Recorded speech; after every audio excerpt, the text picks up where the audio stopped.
I never thought my 8-year-old granddaughter, Caroline, would be the one to tell me the bad news. But there she was. She was coloring at the kitchen table. She whispered in a small, scared voice, "Daddy and Mommy said they're putting you in a home today and taking all your money." Her little hands shook as she held the pink crayon. I saw tears welling up in her big blue eyes, and my heart broke into a million pieces. If you're watching this, subscribe and let me know where you're watching from. Let me back up. How could anyone scare a child like this? Just like that, the calm I pretended to have broke open. Something wild and angry roared inside me. I smiled at her. I ruffled her soft hair. I kissed her forehead like a nice grandpa. But behind that smile, my mind was working fast. I was planning. I was going to break the plan my son James and his wife Rebecca made for me. My hands felt icy cold, even though the kitchen was warm. I wanted to scream, but I stayed quiet like a soldier in battle. This was war, and I had to be smart. If you hear this, know this. I am William Harrington. My friends call me Harris. This is how I stopped being sad. I stopped being a quiet old man. I stopped being their money machine. I became the storm that washed their greed away. I felt a fire burning in my chest. It wasn't just anger. It was the feeling of being alive again, after 18 months of walking dead. Elizabeth would have been proud of me right now. Let me go back. 18 months ago, my wife Elizabeth died. We were married for 42 years. She was my rock, my best friend. She dropped dead from a heart attack while making breakfast. One minute she was flipping pancakes. The next minute she was on the floor, gone before the ambulance came. I remember the smell of burnt pancakes that morning. The radio was playing our song, Unchained Melody. I still can't hear that song without crying. She left me alone with empty hands and a broken heart. Then James and Rebecca came. They acted like vultures wearing black clothes. They cried fake tears. They gave me fake hugs. They whispered, "Dad, you can't live alone now. Come stay with us. We'll take care of you. We love you." What they really meant was, "Come be our babysitter and give us your money." I was so sad about losing Elizabeth. I believed them. Elizabeth and I built a life from nothing. We had a house for 32 years. White fence, oak tree in the backyard. I taught James to throw a baseball there. I sold that house. I gave them $600,000. That paid off their house loan, their credit cards, their fancy furniture. The day I signed the house papers, James hugged me extra tight. "You're the best, Dad," he said. But his eyes didn't smile.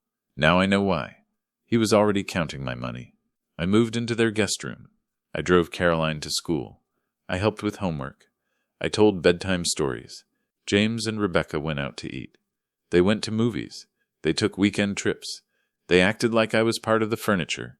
Sometimes I'd sit in that tiny room and listen to them laugh downstairs. I felt like a ghost in my own life. I missed Elizabeth so much it hurt to breathe. I should have seen the signs. Rebecca's eyes got bright when I talked about my pension money. James suddenly called me Dad every day. Before, he only called once a month. But grief makes you stupid. It makes you happy for little things, like when Rebecca brought me coffee in the morning. "You're such a good grandpa," she'd say. I felt warm inside. Now I know it was just poison with sugar on top. Then Caroline heard them talking. She was hiding behind the laundry basket. She heard James and Rebecca whispering. Later she tugged my sleeve. Her eyes were big with fear. She whispered what they said. That's when I changed. I waited until she was coloring again. Then I called my old friend Rob. He is my lawyer now. I said, "Rob, it's Harris. Meet me at your office by 2. No, I'm not okay. The chickens are coming home to roost, and they're mad." Rob didn't ask questions. He just said, "I'll be there, old friend. We've known each other since 3rd grade. He's the only person who ever saw through James's lies. Next, I called my bank. I told them, "Move all my money today to a new bank. No questions." They did not argue. I had more money than James and Rebecca ever dreamed of. Elizabeth's life insurance, our retirement money, the house sale money, every dollar I saved since I was a kid. I thought about every coin I'd earned mowing lawns at age 10, sweating in the hot sun for pennies. That money was mine, not theirs. Not ever. I hung up. Caroline was coloring a unicorn pink. I smiled at her. "Hey, kiddo," I said. "Want to help Grandpa with a secret mission?" She grinned. "Is it spy stuff?" "Better," I said. "It's justice stuff." At 1:30, I told her we were going for a walk. I grabbed my old leather bag. After Elizabeth died, I carried this bag everywhere. It had copies of all my papers, bank statements, emails with James. I knew this day might come. I patted the bag like it was my lucky charm. Inside was proof of every lie they told me. Elizabeth always said, "Keep records, Hares. People forget, but paper remembers." We walked to the cafe. Rob was waiting. He sipped coffee. He looked like he knew trouble was coming. I sat down. I ordered coffee for me. Hot chocolate for Caroline. I told Rob, "They think I'm a silly old fool. They think I'm a silly old fool. They think they can lock me up and take my money. They are wrong." Rob's eyes got hard like steel. He leaned across the table. "Tell me everything," he said. His voice was low, like a bear growling. I felt safe for the first time in months. Rob asked, "What do you want?" "Everything," I said. "New will, cancel their power over my money, move my money, kick them out of my house, all of it. I want it done before they get back." Caroline skipped beside me as we walked to Rob's office. She hummed a song. She did not know she was walking into a war room. Her dad's lies were about to break. Caroline skipped so happily, holding my hand. Her little shoes made a tap-tap sound on the sidewalk. I wish she didn't have to grow up in a world with people like her parents. While she played with Legos, I sat with Rob. He made the papers. I remembered how stupid I had been. After Elizabeth's funeral, James said, "Dad, sell the house. Move in with us. We want you close." I thought it was love. What he did not say, "Your money will pay our house loan. Your free babysitting saves us $800 a month." Every time I said I wanted my own place, James used guilt. "Dad, Caroline needs you. You're great with her. At your age, you should be with family." At my age, I was 67. Not crazy. I could drive, cook steak, fix a leaky faucet, and beat these crooks at their game. I remembered fixing James's bike tire when he was 10. He cried because he thought it was broken forever. I showed him how to patch it. Now he'd broken something much bigger. My trust, and I'd show him how to fix that too. Rebecca was sneakier. Fake compliments.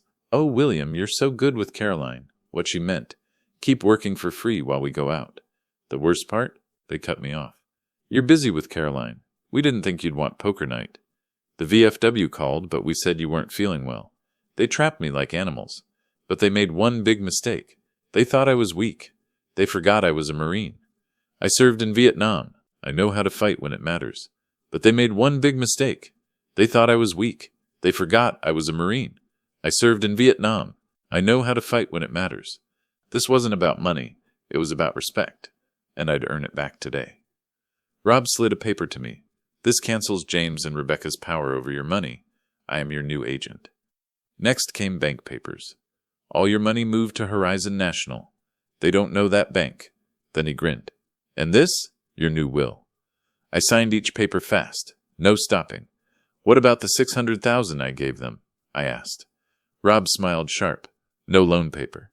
We can say it was a gift only if you lived there. They broke that promise. They owe you all the money, plus extra." I checked my watch, 2:45.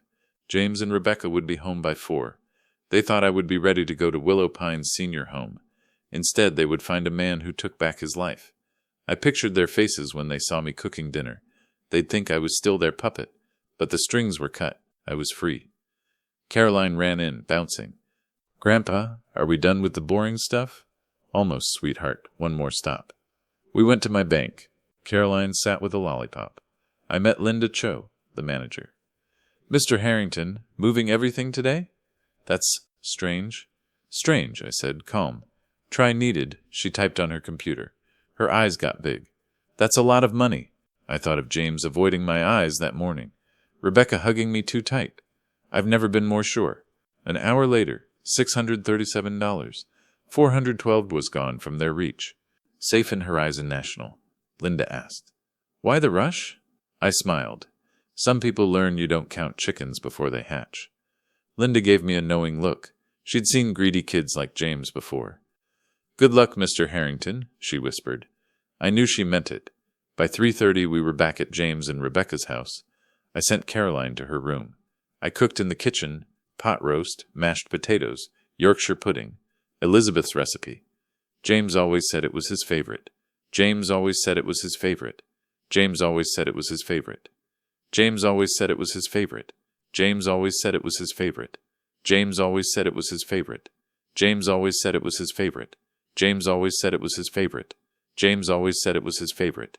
James always said it was his favorite. James always said it was his favorite. James always said it was his favorite. James always said it was his favorite. James always said it was his favorite. James always said it was his favorite. James always said it was his favorite. James always said it was his favorite. James always said it was his favorite. James always said it was his favorite. If this was my last dinner here, I wanted it to be good. The kitchen smelled like home, like Elizabeth's love. I stirred the gravy just like she taught me. My hands remembered, even when my heart forgot. As I peeled potatoes, I imagined their talk that morning. Appointment at Willow Pines is at 5, James probably said. We'll tell him after dessert. By tomorrow, he'll be in the home. We'll have his money. They planned to spend my money. Rebecca's new car, James's kitchen, a trip to Europe. I heard the garage door open at 3:45. My heart pounded like a drum. Showtime, I wiped my hands on my apron. Time to be the grandpa they expected, until it was too late. At 3:45, their car came. I smoothed my shirt, checked my face in the window. Harmless old grandpa. Apron on, dinner ready, perfect. They walked in, too loud, too happy. Dad, we're home.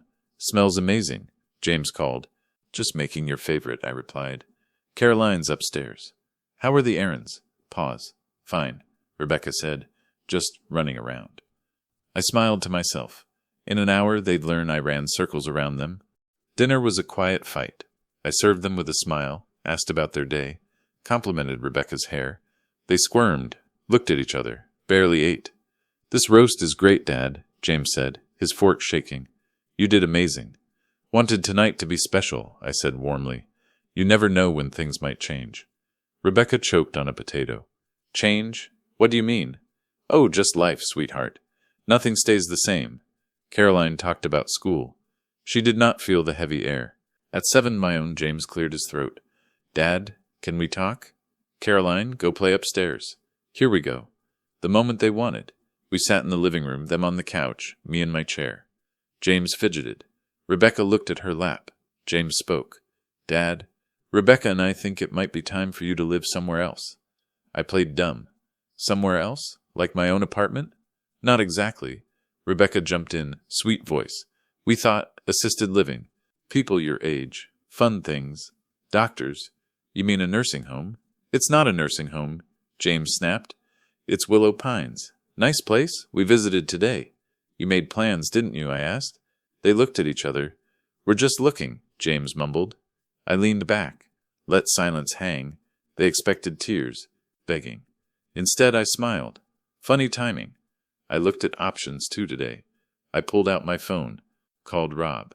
Rob, it's Harris. Come now. James turned pale. Dad, what are you doing? Taking care of business? Like you taught me, I stood up. Rob Callahan will explain what I did today. You might want to sit down. Rebecca grabbed James's arm. What is he talking about? The doorbell rang at 10 minutes. Rob stood there with his briefcase.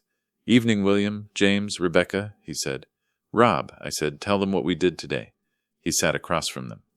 Caroline was asleep upstairs. Where to begin? Rob asked. The power of attorney? I suggested. Rob nodded. James and Rebecca have no power over William's money now.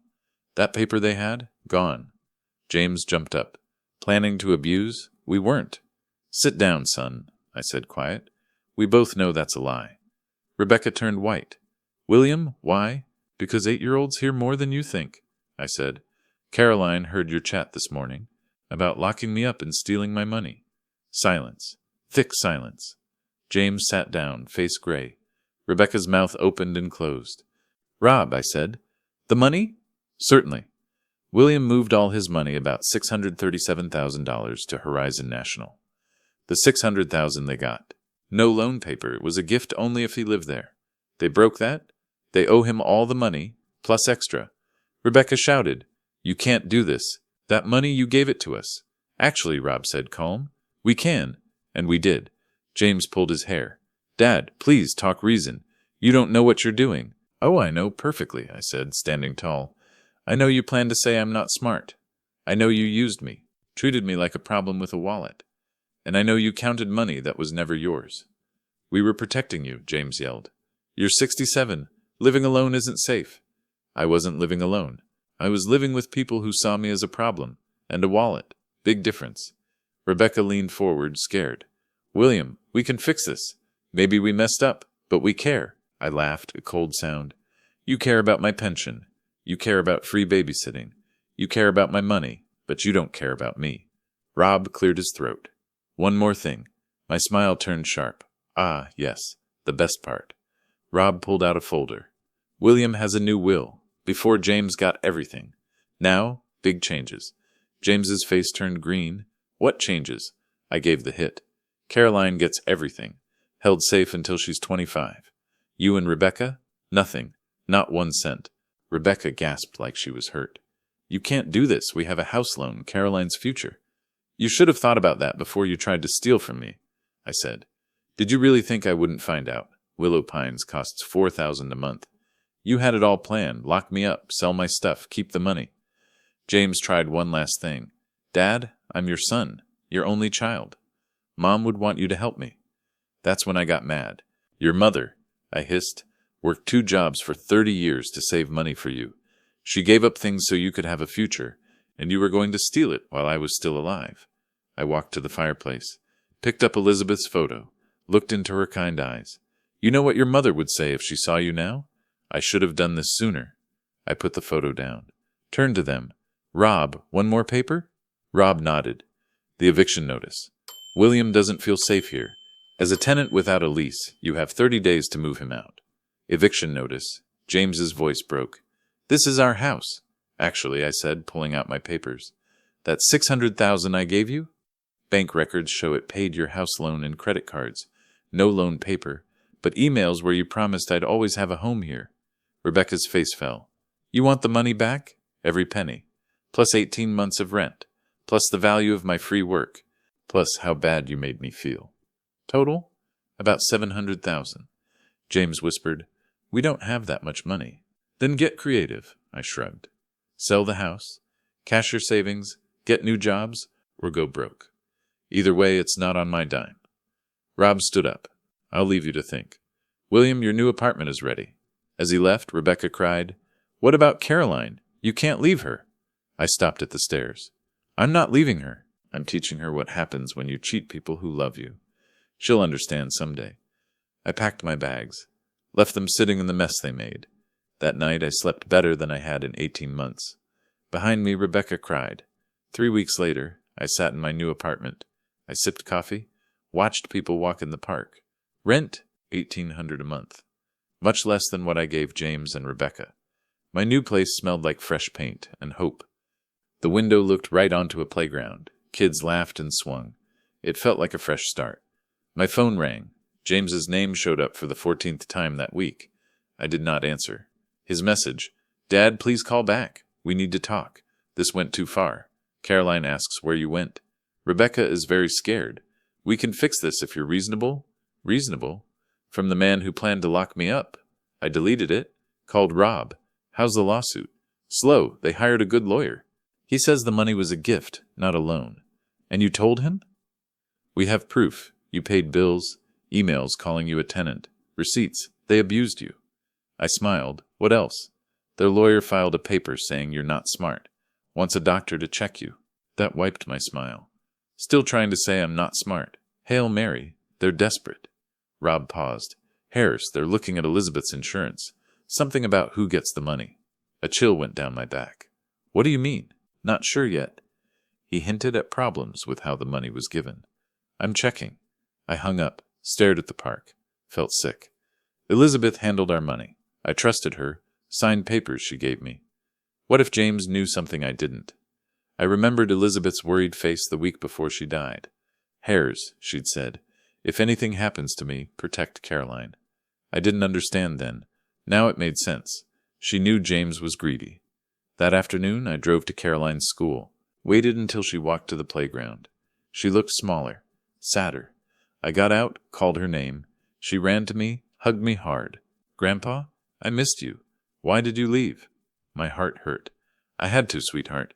Grown-ups make mistakes. Other grown-ups have to protect themselves. Are you coming home?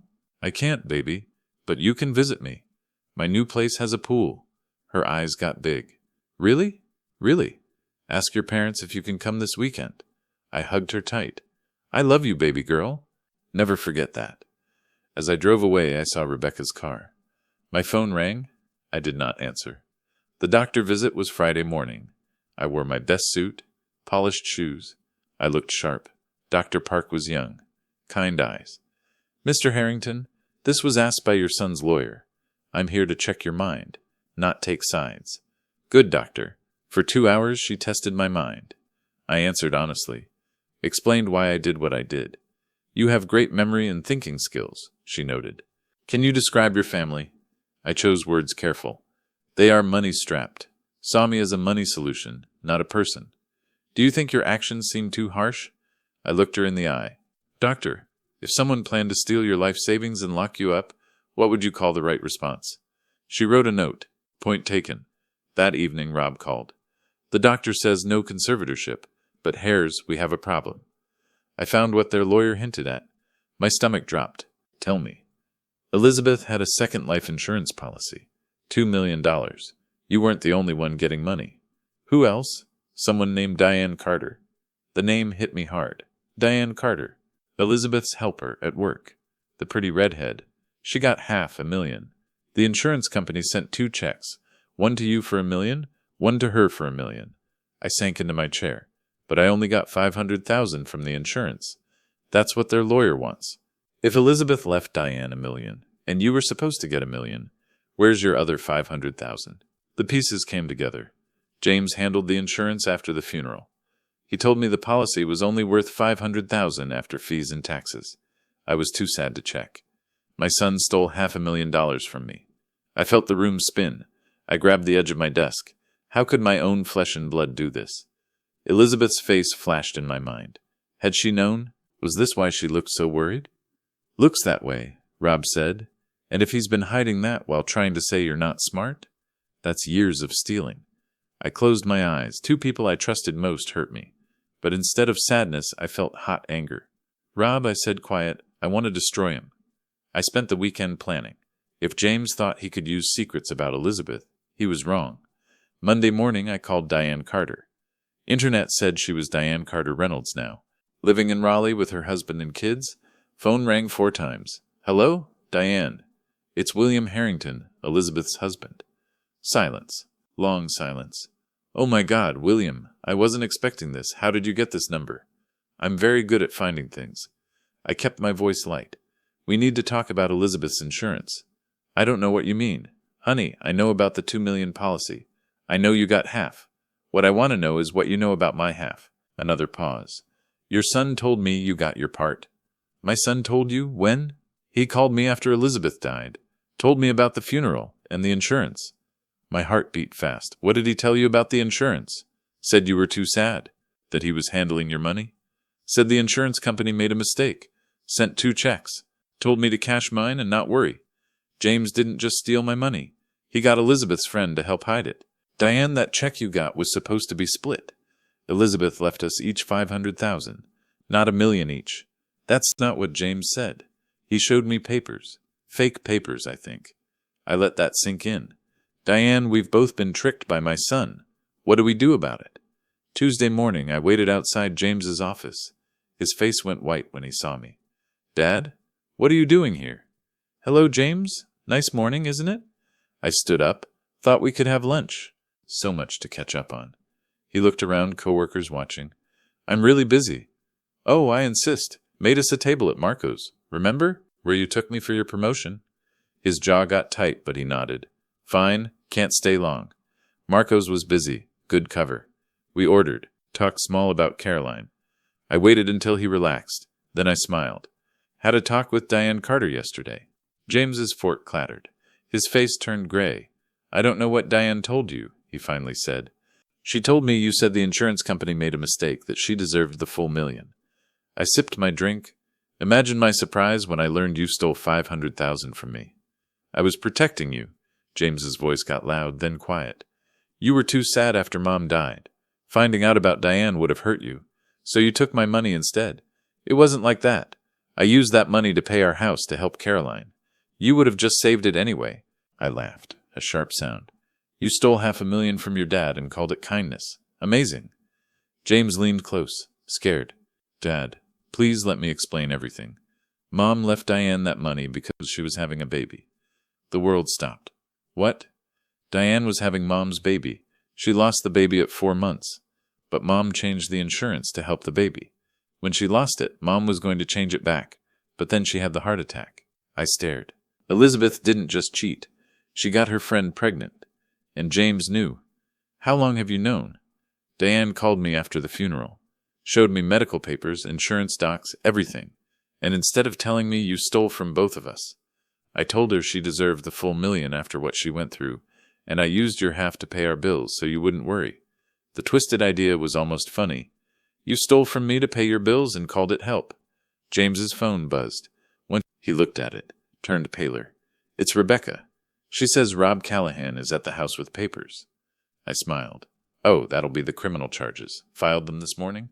Criminal charges, insurance fraud, elder abuse, theft. Rob is very thorough. I signaled the waiter. When you fake papers and lie to insurance companies, that's a crime. When you steal from your old dad, that's elder abuse.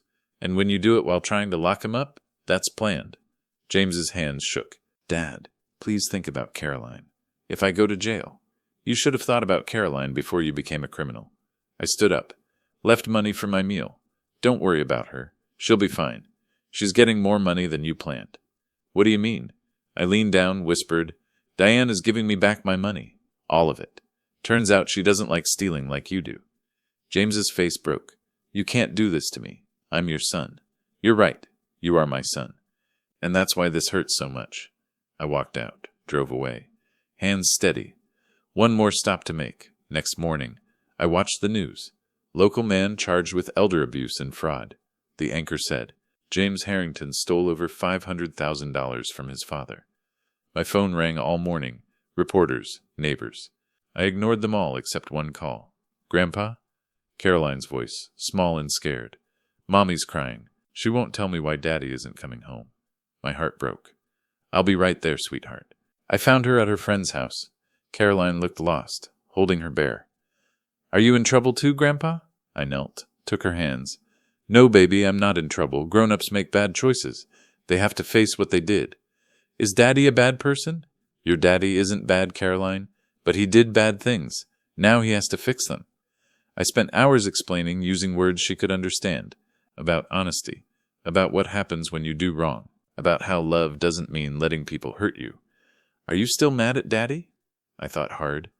I'm sad he hurt me, but I'll always love him because he gave me you.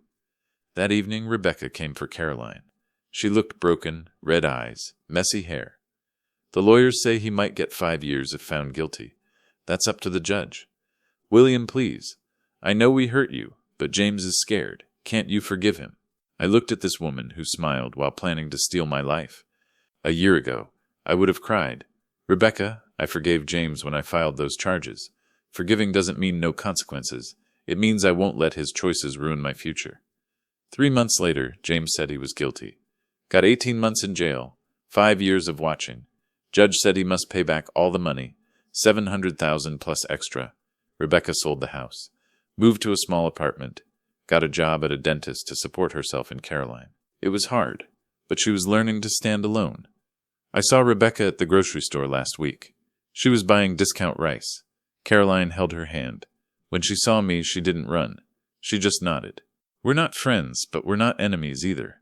Life goes on. Caroline visited me every weekend. We swam in the pool, baked cookies, did homework. She was strong, kids are, and learning about honesty, consequences, and the difference between love and using people. Last Saturday, Caroline made me a card. It said, Grandpa, you're my hero. I cried like a baby. But they were happy tears. She understands now that real love doesn't steal, it gives. As for me, I took woodworking classes, joined a book club for veterans, started helping at the animal shelter. At 67, I was finally living my life, not the life others wanted for me. I built a birdhouse for Caroline last week. My hands were steady. The wood smelled sweet. I felt Elizabeth's hand guiding mine. She'd be proud of me. Elizabeth's betrayal still hurts sometimes at night, but I learned something important. Being hurt doesn't make you weak. Being kind doesn't make you stupid. I keep her photo on my nightstand. Every night I say, "Good night, Liz," and every morning I thank her for teaching me to fight. The day James got out of jail, he called me. "Dad, it's me. I know I don't deserve it, but could we try again?" I looked out my window at the park. Kids playing, couples walking, a world full of chances I almost lost. "Yes," I said, "but this time we do it my way. Some stories end with forgiveness, others with justice. Mine, it ended with both." Thanks for listening.